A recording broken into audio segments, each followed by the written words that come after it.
നമ്മളിന്ന് പറയാൻ പോണത് ഒരു നേഴ്സിൻ്റെ സംഭവമാണ്. അപ്പോൾ എത്രയും പെട്ടെന്ന് നമുക്ക് വീഡിയോയിലേക്ക് കിടക്കാം. വീഡിയോ വളരെ രസകരമാണ്. നിങ്ങളിങ്ങനെ സിപ്പ് ചെയ്യാണ്ട് കണ്ടു കഴിഞ്ഞാൽ നിങ്ങൾക്ക് അതിൻ്റെ കഥ കൃത്യമായിട്ട് കിട്ടും. സിപ്പ് ചെയ്ത് പോയി കഴിഞ്ഞാൽ നമ്മൾ പറയുന്ന പലതും നിങ്ങൾക്ക് വിട്ടുപോകും. നിങ്ങൾക്ക് ഇതിൻ്റെ ഒരു പിടുത്തം കിട്ടില്ല. പക്ഷേ നമ്മൾ പറയുന്ന കഥകളൊക്കെ നമ്മുടെ ഭാവനയിൽ നിന്ന് ഉണ്ടാക്കണതായിരിക്കാം. കഥകളായിരിക്കാം. ജീവിച്ചിരിക്കുന്നവരായിട്ട് യാതൊരു ബന്ധവുമില്ല. നമുക്ക് വിഷയത്തിൽ കിടക്കാം. എന്താണെന്ന് വെച്ചിട്ടുണ്ടെങ്കിൽ ഈ നേഴ്സ് എന്താണെന്ന് വെച്ചിട്ടുണ്ടെങ്കിൽ ആ ഹോസ്പിറ്റലിലെ നല്ല ബ്രില്യൻ്റ് നേഴ്സാണ്.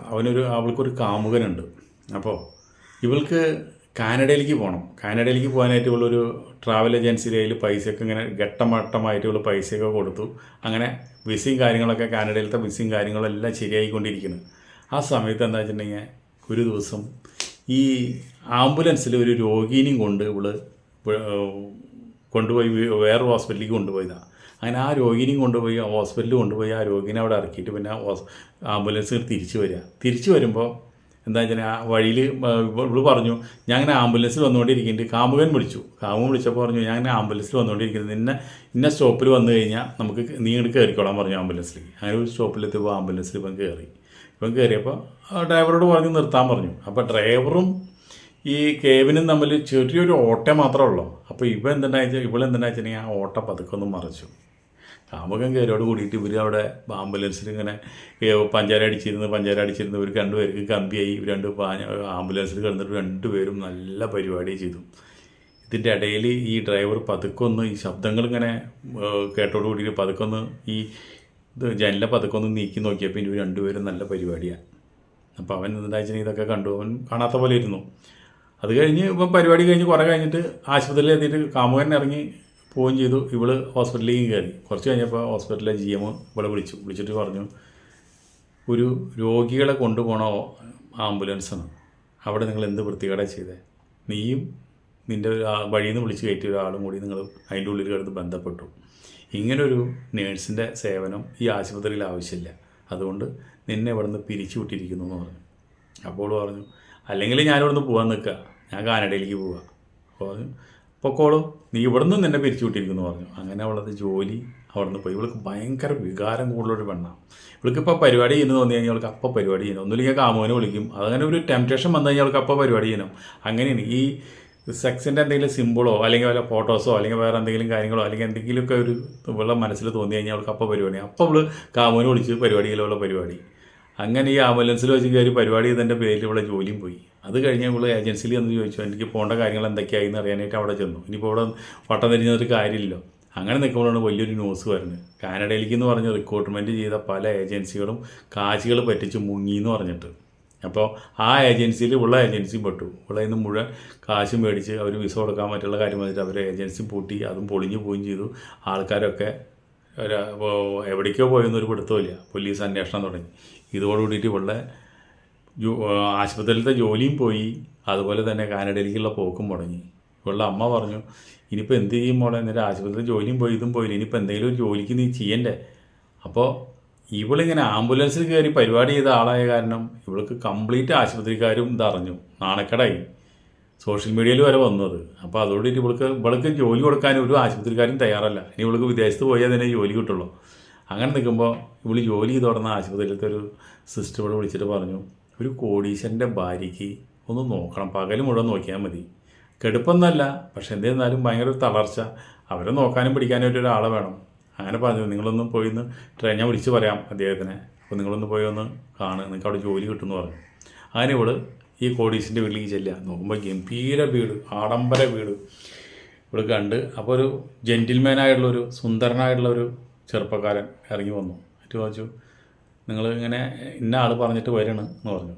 ആ ശരി, നിങ്ങളുടെ ബയോഡേറ്റ കാണട്ടെ എന്ന് പറഞ്ഞു. അവനെ ബയോഡേറ്റ കാണിച്ച് പറഞ്ഞു, നിങ്ങൾക്ക് ഒരുപാട് പഠിപ്പുണ്ടല്ലോ, ഒരുപാട് എക്സ്പീരിയൻസ് ഉണ്ടല്ലോ, ഇത്രയും എക്സ്പീരിയൻസും പഠിപ്പുള്ള ഒരാളെ എൻ്റെ ഭാര്യേനെ നോക്കാൻ ആവശ്യമില്ല, അപ്പോൾ അതുകൊണ്ട് നിങ്ങൾക്ക് പൊക്കോളെന്ന് പറഞ്ഞു. അപ്പോൾ അവൾ പറഞ്ഞു, എനിക്കിപ്പോൾ തൽക്കാലം ജോലിയൊന്നും ഇല്ല, നിങ്ങൾ ശമ്പളം വരെ ഇത്തിരി കുറച്ച് തന്നാലും എനിക്ക് കുഴപ്പമില്ല, ഇപ്പോൾ എനിക്ക് പിടിച്ച് നിൽക്കണമെങ്കിൽ ഒരു ജോലി വേണം, ഈ സർട്ടിഫിക്കറ്റ് കൊണ്ടൊന്നും ഒരു കാര്യമില്ല, ഞാൻ നിങ്ങളുടെ ഭാര്യേനെ നോക്കിക്കോളാം എന്ന് പറഞ്ഞു. അപ്പോൾ ഇയാൾ ആലോചിച്ചിട്ട് പറഞ്ഞു, എന്നാൽ ശരി അങ്ങനെ ആയിക്കോട്ടെ എന്ന് പറഞ്ഞു. അപ്പോൾ ഇയാളെ കൊണ്ടുപോയി റൂമിൽ കൊണ്ടുപോയി ഭാര്യേനെ കാണിച്ചു കൊടുത്തു. അപ്പോൾ ഭാര്യയ്ക്ക് വെച്ചിട്ടുണ്ടെങ്കിൽ വർത്തമാനം പറയുന്നുണ്ട്, എണീക്കുന്നുണ്ട്, ഇരിക്കുന്നുണ്ട്. അപ്പോൾ അത്യാവശ്യം ഭക്ഷണങ്ങളും കാര്യങ്ങളൊക്കെ വയ്ക്കണം, അതുപോലെ വീട്ടിലെ കാര്യങ്ങളൊക്കെ നോക്കണം, ഭാര്യയുടെ എല്ലാ കാര്യങ്ങളും ശ്രദ്ധിക്കാനാണ് ഇവളുടെ ജോലി. അപ്പോൾ അവൾക്കത് ഇവളെ ഭാര്യനെ കണ്ടപ്പോൾ ഇവൾക്ക് ഒരുപാട് ഇഷ്ടപ്പെട്ടു. അതിന് ഇയാളാണെന്നുവെച്ചിട്ടുണ്ടെങ്കിൽ മാന്യമായ പെരുമാറ്റം. ഇയാൾ പറഞ്ഞതെന്ന് വെച്ചിട്ടുണ്ടെങ്കിൽ എൻ്റെ ഭാര്യയുടെ കാര്യങ്ങൾ മാത്രം നോക്കിയാൽ മതി, വേറെ ഒരു കാര്യങ്ങളും നോക്കണ്ട. നിങ്ങൾക്ക് വൈകുന്നേരം ആകുമ്പോൾ കാലത്തൊട്ട് വൈകുന്നേരം വരെ ഞാൻ വീട്ടിലുണ്ടാവില്ല, ഞാൻ ജോലിക്ക് പോകും. അപ്പം നോക്കാനാണ് ഒരാൾ വേണ്ടത്. വൈകുന്നേരം ഞാൻ ഉണ്ടാവുമ്പോൾ ഞാൻ നോക്കുമ്പോൾ എനിക്ക് നിങ്ങളുടെ ആവശ്യമില്ല, അപ്പോൾ നിങ്ങൾക്ക് വൈകുന്നേരം വീട്ടിൽ പോകാമെന്ന് പറഞ്ഞു. 2 ദിവസം കഴിഞ്ഞപ്പോൾ തന്നെ ഇവള് പറഞ്ഞു എനിക്ക് കുറച്ച് കാശ് അഡ്വാൻസ് വേണം, കുറേ ബാധ്യതകളുണ്ട് എന്ന് പറഞ്ഞു. അപ്പോൾ ഇയാൾ പറഞ്ഞു നിങ്ങൾക്കിപ്പോൾ വന്ന് കയറി 2 ദിവസമല്ലേ ആയുള്ളൂ, അപ്പോഴേക്കും നിങ്ങൾ അഡ്വാൻസ് ചോദിക്കുന്നത്, ഇനി അഡ്വാൻസ് തന്നിട്ട് നിങ്ങൾ അഡ്വാൻസും കൊണ്ട് പോകാനാണോ എന്ന് ചോദിച്ചു. അല്ല അങ്ങനെ വിചാരിക്കേണ്ടതെന്ന് പറഞ്ഞു. അങ്ങനെ ഇവൾക്കൊരു പൈസ അഡ്വാൻസും കൊടുത്തു. അപ്പോൾ ഇവൾക്ക് ഇയാളെക്കുറിച്ച് നല്ല മതിപ്പായി. അങ്ങനെ അവിടെ ഇയാളുടെ ഭാര്യയ്ക്കും ഇവിടെ വലിയ ഇഷ്ടമായി. ഒരു അനിയത്തിനെ പോലെ തന്നെ ഭാര്യയും കാണുന്നത്. എല്ലാ കാര്യങ്ങളും നല്ല ക്ലീനായിട്ട് ചെയ്യും. ഇവൾക്ക് മരുന്നുകളുണ്ട്, ഇഞ്ചക്ഷൻ കൊടുക്കണം, അങ്ങനെ പല ഇതുകളുണ്ട്. അപ്പോൾ ഇവൾ ചോദിച്ചു എങ്ങനെയാണ് ചേച്ചിയെ ഈ ഇങ്ങനെ വന്നത്, എന്താണ് അസുഖം എന്ന് ചോദിച്ചു. അപ്പോൾ ആ പെണ്ണ് പറയും, അയാളുടെ ഭാര്യ പറയും എനിക്ക് പോലും അറിയില്ല, ഞാനൊരു IT പ്രൊഫഷണലാണെന്ന്. ഞാനിതുപോലെ തന്നെ ഒരു IT പ്രൊഫഷണൽ ഞങ്ങളുടെ കമ്പനിക്ക് വലിയൊരു അവാർഡ് കിട്ടി. ആ അവാർഡിന് വലിയൊരു ഫങ്ഷൻ ഉണ്ടായിരുന്നു. ആ ഫങ്ഷനിൽ ഞാൻ അറ്റൻഡ് ചെയ്തുകൊണ്ടിരിക്കുമ്പോൾ എൻ്റെ GM എനിക്ക് എന്തൊക്കെയോ മയക്കുമരുന്ന് എന്തൊക്കെയോ തന്നിട്ട് എനിക്ക് പിന്നെ എത്രയും പെട്ടെന്ന് എനിക്ക് ബന്ധപ്പെടണം എന്നുള്ള മനസ്സിനങ്ങോട്ട് തോന്നി. എല്ലാവരും ഡാൻസ് ചെയ്യുക, അയാളും ഡാൻസ് ചെയ്യുക, അയാൾ എൻ്റെ കൂടെ ഡാൻസ് ചെയ്തു. അയാൾ എൻ്റെ അവിടെ ഇവിടെയൊക്കെ പിടിച്ചോടുകൂടി എനിക്ക് വികാരം വന്നു. ഞങ്ങൾ അങ്ങനെ പോയി അവിടെ പോയിട്ട് ഞങ്ങൾ രണ്ടുപേരും പരിപാടി ചെയ്ത് കഴിഞ്ഞപ്പോൾ എനിക്ക് ഭയങ്കര കുറ്റബോധമായി. എന്നെ എത്രയും സ്നേഹിക്കുന്ന ഭർത്താവിനെ ഞാൻ വഞ്ചിച്ചല്ലോ. വീട്ടിൽ വന്നിട്ട് എനിക്ക് ആ കുറ്റബോധം തേട്ടി വന്നു.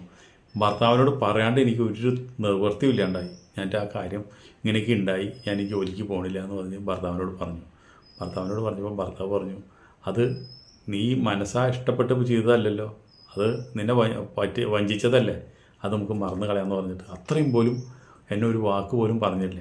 അതിന് ശേഷമാണ് എനിക്ക് ഈ ഒരു അസുഖം വന്നത്. എന്ന് വെച്ചിട്ടുണ്ടെങ്കിൽ അസുഖം എന്ന് പറയാനായിട്ട് എന്തൊന്നുമില്ല, ചില നേരത്തെ എനിക്ക് ചില മെമ്മറി ലോസ് വരും, അതുപോലെ തന്നെ എന്തൊക്കെ ചെയ്യണമെന്ന് അറിയില്ല, അത് ചില സമയങ്ങളിൽ എനിക്കുണ്ടാവും എന്ന് പറഞ്ഞു. അതിന് ചികിത്സയും ചെയ്യുന്നുണ്ട്, കാര്യങ്ങൾ ചെയ്യുന്നുണ്ടെന്ന് പറഞ്ഞു. അപ്പോൾ ഇവളോട് ഭയങ്കര സിമ്പതിയായി. അങ്ങനെ എന്തുണ്ടായി വെച്ചിട്ടുണ്ടെങ്കിൽ ഈ ഭർത്താവാന്ന് വെച്ചിട്ടുണ്ടെങ്കിൽ ഇവൾക്ക് വൈകുന്നേരം വന്നു കഴിഞ്ഞാൽ എല്ലാ കാര്യങ്ങളും ചെയ്യുന്നു, എല്ലാ കാര്യങ്ങളും ചെയ്യുന്നു. ഒരു ദിവസം ഭർത്താവ് ഒത്തിരി വൈകി വരാനായിട്ട്. അപ്പോൾ ഇവള് വൈകിട്ട് പറഞ്ഞു, ഭാര്യ പറഞ്ഞു മോള് പൊക്കോ, അദ്ദേഹം വരാമെന്ന് പറഞ്ഞിട്ടുണ്ട്, വിളിച്ചപ്പോൾ ഇപ്പോൾ അടുത്തെത്തും. അപ്പോൾ ഇവള് പറഞ്ഞു ഞാൻ വന്നിട്ടേ പോകണുള്ളൂ എന്ന് പറഞ്ഞു. വന്നിട്ട് പോകുമ്പോൾ നേരം വൈകില്ല, അപ്പോൾ നിനക്ക് പോകാൻ ബുദ്ധിമുട്ടാവില്ലേ? ഇല്ല ഞാൻ വേണമെങ്കിൽ ഇവിടെ കിടന്നോളാം എന്ന് പറഞ്ഞു. ഇവിടെ അമ്മയോട് വിളിച്ച് പറഞ്ഞു ഞാൻ അന്ന് വരുന്നില്ല എന്ന് പറഞ്ഞു. അങ്ങനെ ഇവിടെ അന്ന് അവിടെ കിടന്നു. അപ്പോൾ ഇയാൾ വന്നിട്ട് ഈ കുളിയും കാര്യങ്ങളൊക്കെ കഴിഞ്ഞ് ഭക്ഷണമൊക്കെ കഴിഞ്ഞ് ഈ നമ്മുടെ ഇയാളുടെ ഭാര്യയുടെ റൂമിലേക്ക് കടന്നിട്ട് അത്യാവശ്യം എനിക്ക് അതിൽ നന്നായി പരിപാടിയൊക്കെ ചെയ്യാം. അങ്ങനെ ഭാര്യനെ ഇയാൾ പരിപാടി ചെയ്തുകൊണ്ടിരിക്കുക. വാതിലൊക്കെ തുറന്നിട്ടാ. ഇവളാച്ചൻ്റെ ചോട്ടിലുണ്ട്. ഇവളെന്തോ കാര്യം ശബ്ദം കേട്ടോടുകൂടി എന്താണെന്ന് അറിയാൻ വേണ്ടി ഇവൾ മുകളിൽ വന്നതാണ്. മുകളിൽ വന്നോക്കിയപ്പോൾ ഇവർ രണ്ടുപേരും കൂടി ബന്ധപ്പെടണ കാണുന്നത്. ഇങ്ങനെയുള്ളൊരു പെണ്ണാണ് ഇവള്. ഒരു സെക്സ് സിമ്പിളായിട്ട് ഒരു ആണിനെ കണ്ടാൽ തന്നെ ഇവൾക്ക് കമ്പിയാവണ ആളാണ്. അപ്പം തന്നെ കാമുവിനെ വിളിച്ച് പരിപാടി ചെയ്യുന്ന ആളാണ്. പക്ഷേ ഈ രാത്രിയിൽ എങ്ങനെ കാമുവിനെ വിളിച്ച് പരിപാടി ചെയ്യും? ഒരു രക്ഷയില്ല. ഇവർ രണ്ടുപേരും ബന്ധപ്പെട്ട് കണ്ടപ്പോൾ ഇവൾക്ക് സഹിക്കാൻ പറ്റണ്ടായി. ഇവളപ്പം തന്നെ കുറേ നേരം നോക്കി നിന്നു. അവരാച്ചതൊന്നും ശ്രദ്ധിക്കുന്നില്ല. കുറേ നേരം നോക്കി നിന്ന് ഇവൾക്ക് ഒന്നും പറ്റണ്ടായപ്പോൾ അവിടെ തന്നെ നിന്നിട്ട് അവൾ സ്വയംഭവം ചെയ്യുന്നു. അവൾക്ക് സഹിക്കാൻ പറ്റുന്നില്ല ഇവരിങ്ങനെ ചെയ്യുന്ന കണ്ടിട്ട്. അത് ചെയ്യുന്ന കണ്ടപ്പോൾ തന്നെ ഇയാളോട് ഭയങ്കര ബഹുമാനം മതിപ്പും ഇയാളായിട്ട് ബന്ധപ്പെടുന്നുള്ള ആഗ്രഹങ്ങളും ഇവൾക്ക് വരണം. അതോടെ ഇയാൾ കാമുവിൻ്റെ കാര്യങ്ങൾ തന്നെ മറന്നു പോകണം. അങ്ങനെ ഇരിക്കുന്ന സമയത്ത് ഇതുപോലെ തന്നെ ഒരു ദിവസം ഇയാളെന്താ വെച്ചിട്ടുണ്ടെങ്കിൽ ഇവളായിട്ട് ബന്ധപ്പെടണം. ഇവളായിട്ട് ബന്ധപ്പെടാൻ ചെന്നതല്ല, പക്ഷെ അയാളായിട്ട് ഒരു ദിവസം ഇവളുടെ റൂമിൽ വന്നിട്ട് ഇവൾ പിന്നെ രാത്രി കൂടി ഇവളോട് ഇവിടെ നിൽക്കാൻ പറഞ്ഞു, എന്തെങ്കിലും അത്യാവശ്യം ഉണ്ടെങ്കിൽ. അപ്പോൾ ഇവൾക്ക് വീട്ടിൽ നിൽക്കാൻ ഇഷ്ടമില്ല. അപ്പോൾ ഇവിടെ രാത്രിയും പകലും ഇവൾക്ക് ഡ്യൂട്ടിയായി. അപ്പോൾ ഇയാൾ പറഞ്ഞു സ്ഥിരമായിട്ട് രാത്രി നിൽക്കാൻ പറഞ്ഞു. ഇയാൾ വേറെ കണ്ടുകൊണ്ടിരുന്ന് ഇയാൾ നിൽക്കാൻ പറഞ്ഞത്. അങ്ങനെ ഇവിടെ ദിവസം ഭാര്യ ഉറങ്ങി കഴിയുമ്പോൾ വന്ന് രാത്രിയിൽ വന്നിട്ട് ഇവിടെ പരിപാടി ചെയ്യും. അങ്ങനെ ഒരു ദിവസം ഇതുപോലെ തന്നെ ഇവള് രാത്രി എണീറ്റ് നോക്കിയപ്പോൾ എൻ്റെ ഭർത്താവിനെ കാണാനില്ല.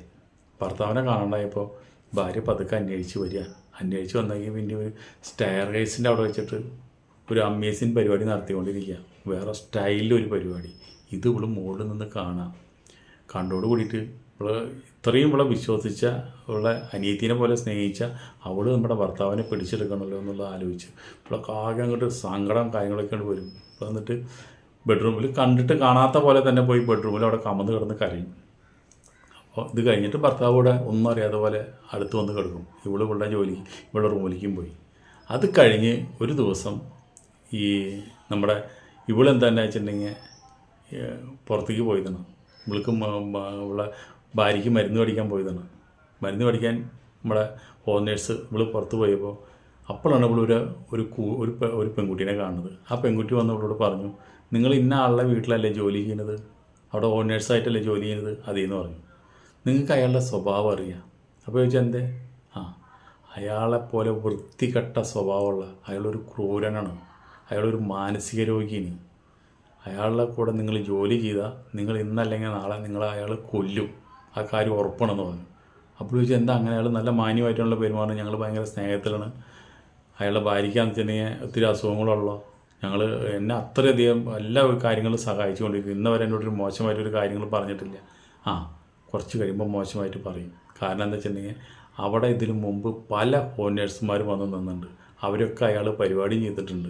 പരിപാടി അയാൾക്ക് മടുക്കുമ്പോൾ അയാൾ എന്തെങ്കിലും ഇല്ലാത്ത കാരണങ്ങൾ പറഞ്ഞ് പുറത്താക്കും. എന്നിട്ട് പുതിയ ആൾക്കാരെ കൊണ്ടുവരും, അവരും പരിപാടി ചെയ്യും. അതേപോലെ ഞാൻ ചെന്നതാണ് ഈ സ്ത്രീ. ഞാൻ പരിപാടി ചെയ്യാനായിട്ട് അയാൾ വന്നപ്പോൾ ഞാൻ സമ്മതിച്ചത്. അയാൾ നല്ല മാന്യനായിട്ട് പെരുമാറും. അയാൾ ഒരു സ്റ്റാഡിസ്റ്റാണ്. അയാൾ മാന്യനായിട്ട് പെരുമാറും. എന്നിട്ട് ഇയാൾ മാന്യമായിട്ട് പെരുമാറി ഇയാൾ ബന്ധപ്പെടാൻ വരുള്ളൂ. അല്ലാണ്ട് ബലമായിട്ട് പിടിച്ചപ്പോൾ അയാൾ ബന്ധപ്പെടില്ല. അങ്ങനെ മാന്യമായിട്ട് പല പ്രാവശ്യം എന്നോട് ബന്ധപ്പെടാനായിട്ട് ആവശ്യപ്പെട്ടപ്പോൾ ഞാൻ പറഞ്ഞു എനിക്ക് പറ്റില്ല എന്ന് പറഞ്ഞു. അവസാനം ഞാൻ ആ വീട് വിട്ട് ഇറങ്ങിപ്പോരുകയും ചെയ്തത്, എൻ്റെ ജീവനും വെച്ചിട്ട്. അയാൾ ഇതുപോലെ തന്നെ ബന്ധപ്പെട്ടിട്ട് അയാളെ കല്യാണം കഴിക്കുന്നതും പ്രശ്നം ഉണ്ടാക്കുന്നതൊക്കെ അറിഞ്ഞുള്ള ഒരു ഹോം അയാളെന്നെ കൊന്നിട്ട് അവിടെ കുഴിച്ചിട്ടുണ്ടെന്ന് അയാൾ എന്നോട് പറഞ്ഞുള്ളതാണ്. പക്ഷേ അയാൾ കോടീശ്വരനാണ്. അയാളുടെ അടുത്ത് നമുക്ക് ഒന്നും ചെയ്യാൻ പറ്റില്ല. എൻ്റെ കുടുംബം വരെ നശിപ്പിച്ചു കളയും. അപ്പോൾ അതുകൊണ്ട് എന്തെങ്കിലും പ്രശ്നം നിങ്ങൾ കല്യാണം കഴിക്കാവുന്ന വേറെ എന്തെങ്കിലും കാര്യം പറഞ്ഞാൽ അയാൾ കൊന്നു കളയും എന്ന് പറഞ്ഞു. അപ്പോൾ ഇവൾ ചോദിച്ചു, അയാളുടെ ഭാര്യയ്ക്ക് ശരിക്കും പറഞ്ഞു കഴിഞ്ഞാൽ ഒരു അസുഖമില്ല, ഇയാൾ ഒരു ഇഞ്ചക്ഷൻ കൊടുത്ത് ആ ഭാര്യനെ അങ്ങനെ ആക്കിയിട്ടോ ഇരിക്കുന്നു എന്ന് പറഞ്ഞു. നിങ്ങൾക്ക് അവിടെ ചെന്ന് പരിശോധിക്കാം, അവൾക്ക് കൊടുക്കുന്ന ഇഞ്ചക്ഷൻസും കാര്യങ്ങളൊക്കെ നീ ഒന്ന് പരിശോധിച്ച് നോക്കാൻ പറഞ്ഞു. അപ്പോൾ അതൊന്നും എല്ലാം കേട്ട് ഇവളാകെ ഞെട്ടി ധരിച്ചിട്ട് വീണ്ടും വീട്ടിലേക്ക് വന്നിട്ട് ഇയാൾ ഭാര്യയ്ക്ക് കൊടുക്കുന്ന ഇഞ്ചക്ഷനൊക്കെ ഇടുന്ന് പരിശോധിച്ച് നോക്കിയപ്പോൾ ഇതിൻ്റെ വളരെ മാരകമായുള്ള ഇഞ്ചക്ഷനുകളാണ്. മനുഷ്യനെ ഇഞ്ചിഞ്ചായിട്ട് കൊന്നുകൊണ്ടിരിക്കുക. ഒരാൾക്ക് പോലും അറിയില്ല. അങ്ങനെ ഈ ഇഞ്ചക്ഷൻ കുറേ ചെയ്ത് കുറേ കഴിയുമ്പോൾ ഈ ആൾ ഓട്ടോമാറ്റിക്കായിട്ട് തന്നെ അറ്റാക്ക് വന്ന് മരിച്ചു പോകുന്ന രീതിയിലുള്ളൊരു ഇഞ്ചക്ഷനാണ് അതാണ് ഇയാൾ കൊടുത്തുകൊണ്ടിരിക്കുന്നത്. അപ്പോൾ ഇയാൾക്ക് മനസ്സിലായി. അപ്പോൾ ഈ ഇഞ്ചക്ഷൻ കുപ്പിയും കാര്യങ്ങളെല്ലാം എടുത്ത് പരിശോധിക്കുന്നത് ഇയാൾ കാണണം. കണ്ടപ്പോൾ ഇവിടെ വിളിച്ചിട്ട് പറഞ്ഞു, നീ ഇവിടെ ഇതിന് മുമ്പ് നിന്ന് പോയുള്ള ആ ഓണേഴ്സിനെ നീ കണ്ടു അല്ലേ എന്ന് ചോദിച്ചു. ഇവള് പറഞ്ഞു ഞാൻ കണ്ടു എന്ന് പറഞ്ഞു. അപ്പോൾ അവൾ പറഞ്ഞിട്ടുണ്ടാവും നിന്നോട് ഇവിടുത്തെ വിശുദ്ധ വിവരങ്ങളൊക്കെ അല്ലേ എന്ന് പറഞ്ഞു എന്ന് പറഞ്ഞു. അപ്പോൾ അതുകൊണ്ട് ഇവിടെ നടക്കുന്ന കാര്യങ്ങളൊന്നും നീ പുറത്ത് പറയരുത്. പുറത്ത് പറഞ്ഞു കഴിഞ്ഞാൽ ഇവിടെ പല ഹോം നേഴ്സിനും ഞാൻ ഇതുപോലെ പരിപാടി ഇതിലൂടെ കുറിച്ചിട്ടുണ്ട്, നിനക്കും ഞാനിവിടെ ഒരു കുഴി വെട്ടും. അപ്പോൾ അതുകൊണ്ട് എൻ്റെ ആവശ്യങ്ങൾ നടക്കുന്നവരെ നീ ഇവിടെ പരിപാടിക്ക് ഇവിടെ നിൽക്കുക. അത് കഴിയുമ്പോൾ എനിക്ക് നിന്നെ മടുക്കുമ്പോൾ നിന്നെ ഞാൻ പറഞ്ഞു വിടും. നീ പറഞ്ഞു പോയാലും ഇതുപോലെ ഇവിടെ നടക്കണം എന്നുള്ളത് പുറത്ത് പോയി പറഞ്ഞു കഴിഞ്ഞാൽ നിൻ്റെ കുടുംബം പോലെ ഞാൻ വെച്ചേക്കില്ല എന്ന് പറഞ്ഞു. ഇവൾക്ക് പിന്നെ വേറൊരു രക്ഷയില്ല. ഇവൾ പിന്നെ ഇവിടുന്ന് രക്ഷപ്പെടാൻ ഒരു മാർഗ്ഗമില്ല. അത് കഴിഞ്ഞിട്ട് ഇവളെ കാമുകനെ, അപ്പോൾ അന്ന് ഇയാളെ കിട്ടിയോട് കൂടിയിട്ട് കാമുകനെ ഇവള് തേച്ച് വിട്ടു. അത് കഴിഞ്ഞിട്ട് കാമുകനെ വിളിച്ചിട്ട് പറഞ്ഞു ഞാൻ ഒരു വീട്ടിൽ പെട്ടിരിക്കുക, അയാളെന്നെ വാച്ച് ചെയ്തുകൊണ്ടിരിക്കുക, ഇയാളുടെ ഇവിടെ ഉണ്ടാകുന്ന കാര്യങ്ങൾ മുഴുവൻ പറയണം. അപ്പോൾ ഈ കാര്യങ്ങളെല്ലാം ഈ ഓണേഴ്സ് പറഞ്ഞതും ഇയാൾ പറഞ്ഞതും എല്ലാ കാര്യങ്ങളും ഇവൾ പോയി ഭാര്യയോട് പറയും. ഭാര്യയോട് പറയുമ്പോൾ ഭാര്യ പറയും എനിക്കറിയാതൊക്കെ, പക്ഷേ എന്തിരിക്കുക, ഞാൻ ഇവൻ്റെ ഉള്ളിൽ കിടന്നിട്ട് നരകിച്ച് മരിക്കുക. കാരണം എന്താ വെച്ചിട്ടുണ്ടെങ്കിൽ അയാൾ എന്നെ കൊല്ലുമില്ല. ഈ കോടാനുകോടി ഈ സ്വത്തൊക്കെ എൻ്റെയാണ്, എൻ്റെ അച്ഛൻ്റെയാണ്. അയാൾ എന്നെ കല്യാണം കഴിച്ചപ്പോൾ എല്ലാം അയാൾ സ്വന്തമായിട്ട് ഉപയോഗിക്കുന്നത്. അപ്പോൾ അതുകൊണ്ട് എൻ്റെ മരണം തന്നെയാണ് അയാൾ ആഗ്രഹിക്കുന്നത്. പക്ഷേ എന്നെ കൊന്നു എന്ന് പറഞ്ഞിട്ട് അയാൾ ജയിലിൽ പോയി കിടക്കാനേ അയാൾ ആഗ്രഹിക്കില്ല. അപ്പോൾ അതുകൊണ്ട് എന്നെ ഇഞ്ചിഞ്ചായിട്ട് കൊന്നുകൊണ്ടിരിക്കാമെന്ന് എനിക്കറിയാം. അപ്പോൾ അതുകൊണ്ട് നീയെങ്കിലും ഇവിടുന്ന് രക്ഷപ്പെട്ടോ. പല സ്ത്രീകളെ അയാളിവിടെ ഓണേഴ്സിനെ ആളുകൾ കൊന്നിട്ടുണ്ട്. അയാളൊരു മനോരോഗിയാണെന്ന് പറയുന്നത്. അപ്പോൾ ഇവിടെ നിന്ന് രക്ഷപ്പെടാനായിട്ട് നിൽക്കണോട് കൂടിയിട്ട് ഇയാൾ വന്ന് പിടിക്കുന്നു. നിന്നെ ഇവിടെ നിന്ന് രക്ഷപ്പെടാനുള്ള പ്രശ്നം വിചാരിക്കണ്ട. അങ്ങനെ നിൽക്കുമ്പോഴേക്കും ഇവിടെ കാമുവിനെ ഇവള് വിളിച്ചിട്ടുണ്ടായിരുന്നു, വിവരങ്ങളൊക്കെ പറഞ്ഞിട്ടുണ്ടായിരുന്നു. അയാൾ വരികയാണ്. അയാൾ വന്നിട്ട് ഇയാളായിട്ട് സംസാരിച്ച് ഇവർ തമ്മിൽ ഭയങ്കര വാക്കായിട്ടുണ്ടാവണം. അങ്ങനെ അങ്ങോട്ട് അടി നടക്കണം. അപ്പോൾ അയാൾ വിളിച്ചിട്ട് അയാൾ തോക്കെടുത്തിട്ട് ഇവനെ വെടിവെച്ചപ്പോൾ അതിൽ നിന്നൊക്കെ രക്ഷപ്പെട്ട് ആ തോക്ക് തട്ടി മറിച്ചിട്ട് ഇവളെയും കൊണ്ട് അവൻ ആ കാമുകൻ അവിടെ നിന്ന് രക്ഷപ്പെടണം. അപ്പോൾ ഓരോ സ്ഥലങ്ങളിലും ഓരോ രീതിയിലാണ് ഹോം നേഴ്സുമാരുകൾ അനുഭവിക്കുന്ന കാര്യങ്ങൾ. അപ്പോൾ ഇങ്ങനെ ഒരു സംഭവത്തിലൊന്ന് പെട്ട കാരണമാണ് നമ്മൾ ഈ കഥ ഡീറ്റെയിൽ ആയിട്ട് പറഞ്ഞത്.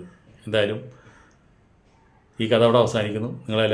അയാളെന്ന് വരെ പിടിച്ചിട്ടൊന്നുമില്ല, അയാൾ ഇപ്പോഴും ഇതേപോലെ നടക്കണം. പക്ഷെ അയാളൊന്നും തെളിവ് സഹിതം പിടിക്കാനോ മറ്റുള്ള കാര്യങ്ങളൊക്കെ ചെയ്തു കഴിഞ്ഞ് കഴിഞ്ഞാൽ ആ ചെല്ലണ ഈ നേഴ്സുമാരെ വെച്ചാൽ വലിയ സാമ്പത്തികവും കാര്യങ്ങളൊന്നുമില്ല. ഇപ്പോൾ ഈ കാമുകനായാലും അതിനുള്ള ഒരു ബുദ്ധിമുട്ടും കാര്യങ്ങളൊക്കെ ഉണ്ട്. അയാൾ ഇപ്പോഴും അയാളുടെ ജോലി തുടർന്നുകൊണ്ടിരിക്കുന്നു. അങ്ങനെ ഒരു സമയത്ത് അയാളുടെ ഭാര്യ മരിക്കും, പിന്നെ ആ സ്വത്തൊക്കെ അയാളുടെ ആയി, പിന്നെ അയാൾക്ക് ഇഷ്ടം പോലെ ജീവിക്കാം. ഓരോരുത്തരും ഓരോ രോഗങ്ങളും മനോരോഗങ്ങളും കാര്യങ്ങളൊക്കെ വരുന്നതിൻ്റെ കാരണം എന്താണെന്ന് പറഞ്ഞാൽ വീഡിയോ ഇവിടെ നിർത്താം. അടുത്ത വീഡിയോയിൽ വീണ്ടും കാണാം. Okay, by.